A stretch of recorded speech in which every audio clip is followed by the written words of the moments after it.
What's going on, guys, and welcome back to another episode of Club and Country. This is episode number 23, and we start today's episode off with free training sessions here for Barmy, Boss Scagli, and also Thierry Ambrose as well. Following that as well, Cantini comes on and says relieved that we're not replacing it, well, he probably will get replaced sooner rather than later, and also Bukard wants to go out on loan as well. That's our backup goalkeeper right now, before going into the January transfer window. Yes, get in, excellent, fantastic news. We are into the January transfer window here with Paris FC, but before we think about buying new players, we're going to take a look at the youth monthly report. We discussed this guy in the last episode, Yannick, the central midfielder, 17 years old. He's now a 60 overall, 90 to 94 potential. I just can't wait until we start using this guy. We will keep him in the academy for the time being, of course, because obviously he's going to develop there month after month. We don't need to worry about giving him game time, but when he does ask for a pro contract, he will get one, and he'll be thrown straight in the first team, and we will start using the guy. So I'm just so excited for him. I really am. I think he could be one of our best youth players ever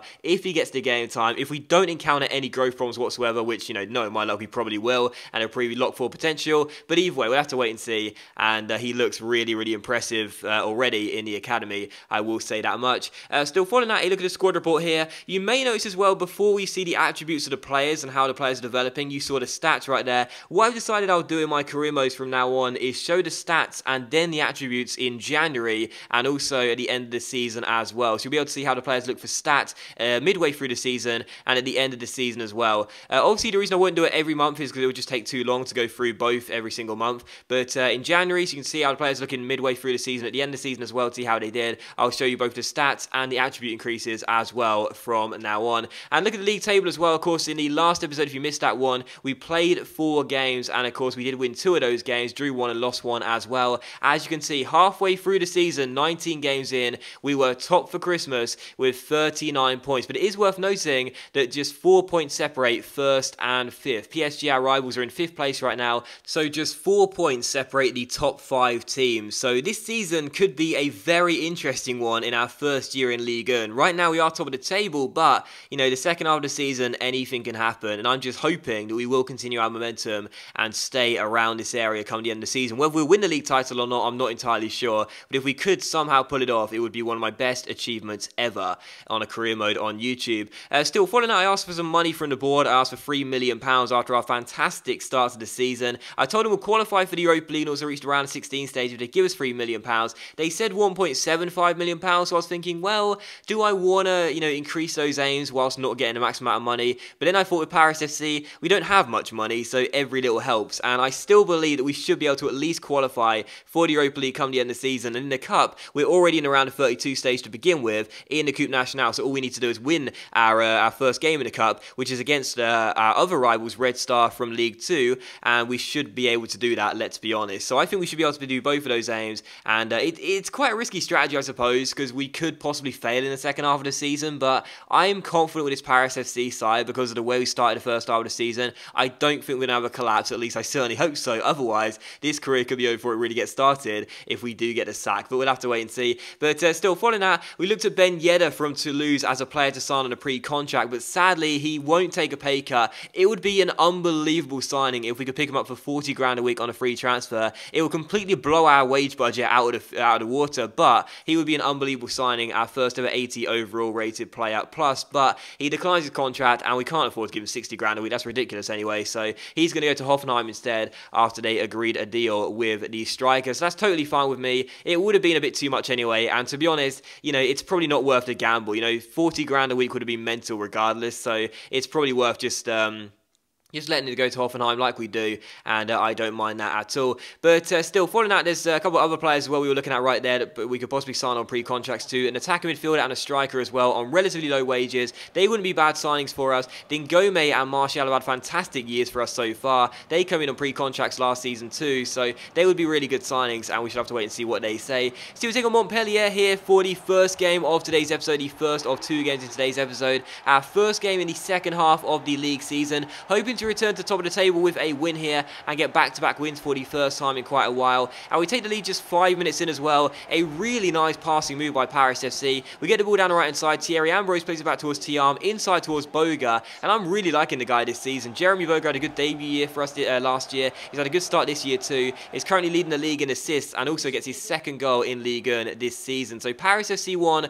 Montpellier 0. And in the 11th minute here, we have a good chance to make it 2-0. Tristan Dingome plays a great through ball towards Thierry Ambrose, who scores once again and does make it Paris FC 2, Montpellier 0. So already 2 goals up in this game, 11 minutes in. First Boga, now Thierry Ambrose. What a lovely assist this was by Tristan as well. Sadly didn't get credited as an assist because the pass took a deflection, but what a great through ball it was, and Thierry Ambrose finesses the ball into the corner for his 17th goal.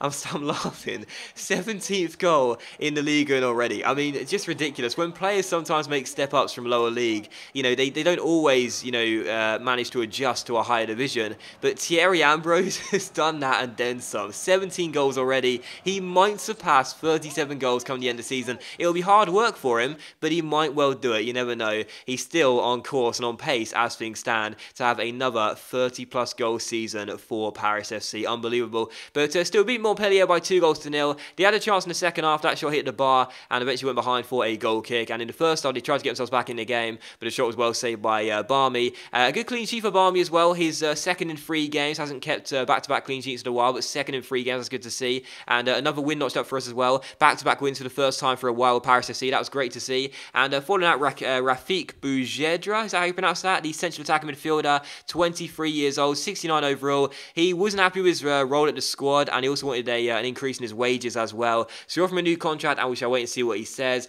And following out as well, Kevin Mayi also declines his contract too. So both of these players we're trying to sign on pre-contracts here. Both declined their contracts. It's kind of annoying, but players in career mode this year, they don't take pay cuts like they used to, which is kind of frustrating. And also as well, they seem to want bigger squad roles than last year too. Last season, it wasn't too big of a deal if you offered a player a lower squad role than what they were expecting. A lot of the times they would still accept it. But this season, I've had a lot more contract problems than last season. Maybe you guys are the same as me. But for example, this guy, you know, right here would be quite a few ratings below Boga, who's our current attacking midfielder. He's a few ratings below Boga, having a great season. He's obviously not going to be an important first-team player. He should know that. Yet he's still not happy with being a squad rotation player, which, let's be honest here, he should probably be satisfied with considering his 69 overall rating and 23 years of age right now. So I'd expect him to be okay with that, but he's not. And again, this season, I've had a lot of contract problems, not just for players that are currently at the club wanting bigger squad roles and more money, but also players you want to sign as well. It seems as though it's a lot harder this year to negotiate new deals with either new players, potential new players, or players you still have in your squad right now. So we take on Bordeaux here for the second and final game of today's episode here, looking to make it 3 wins from 3 and stay top of the table and try and extend the gap. We wouldn't get off to the best of starts in this game though, because 32 minutes in, Bordeaux would take the lead. We had the first chance of the game, but Carasso made a really good save for the away side, and the away side would take the lead here through Walter in the 32nd minute with the number 32 scoring the goal. A really nice through ball, and this season, of course, we have switched to a 3 at the back formation. I know some of you guys don't like it, and that's totally fine, but for me, I like to try and change the formation a lot in career mode, so I'm not playing the same ones all the time. I like to try and master new formations and develop my skill set, but I didn't really master that defensive display right there. That was really poor. My centre-backs got split and they were nowhere to be seen as Walter ran clear to make it 1-0 to the away side. But we will get ourselves a huge stroke of luck in the 45th minute though, because the left-back for Bordeaux will get himself a straight red card for this challenge on Dembele here. Now, what I'll say about this one is it's a debatable one. Is it a red card? Well, the argument is that he came in from behind and he was late. So you can definitely see why that's a red card, but there wasn't really much threat to the goal other than a cross from Dembele, which was a good one in fairness. So I guess what I'll say is that some referees wouldn't have given it and a booking would have sufficed, but some referees would have seen it as a red card. This one did. I guess it's all the perspective really and how you want to look at it. But the referee did send him off, and Bordeaux were down to 10 men on stroke of half time. And from the free kick, we crossed the ball in with the head hit the bar, and Bordeaux did survive the first half, still leading by a goal to nil despite going down to 10 men. But in the second half, with Bordeaux leading the game by a goal to nil, but being in a man disadvantage, we definitely felt a good chance of getting back into the game. And just 5 minutes after the restart, Boga would score once again for us and get his second goal in 2 games. Thierry Ambrose with the assist, Boga with the finish, putting it past Carrasco and into the back of the net and making it Paris FC 1, Bordeaux 1 with his third goal of the season. So as soon as the away side went down to 10 men late on in the first half, I just knew in the second half, if we were going to be trailing by a goal to nil, all we had to do was stretch the game out a little bit, have some nice passing plays to get ourselves inside, and I'm sure we will get ourselves some chances to get ourselves back in the game. We'd do that through Boga equalising, and we'd take the lead as well, 21 minutes before the end as well. Thierry Ambrose scoring once again. It's his third goal in 3 games as he makes it Paris FC 2, Bordeaux 1. He cuts in from the left-hand side with the no-touch dribble, then beats the last defender here, and it's a simple finesse into the corner to make it Paris FC 2, Bordeaux 1, complete the turnaround and get his 18th goal in the league to give us the lead for the first time in this game. So 2-1. Barmy had to make a good save here 11 minutes before the end to keep it at 2-1, but it was how the game would finish. Final score, Paris FC 2, Bordeaux 1, and we now make it 3 wins from 3 to start getting our momentum going once again with those 9 points out of a possible 9. Thierry Ambrose with the winner once again. How many times have we said that during the series? And we do collect all 3 points here against Bordeaux. But that does it in the episode though, guys, so thank you very much for watching the video. Really hope you have enjoyed it. If you're enjoying today's episode of Club and Country, then please do leave likes. That is much appreciated. Of course, it really does help my channel out. I'm sorry there's no league table. Forgot about it completely. But thanks for watching the video regardless. And I'll see you for the next episode of Club and Country very soon.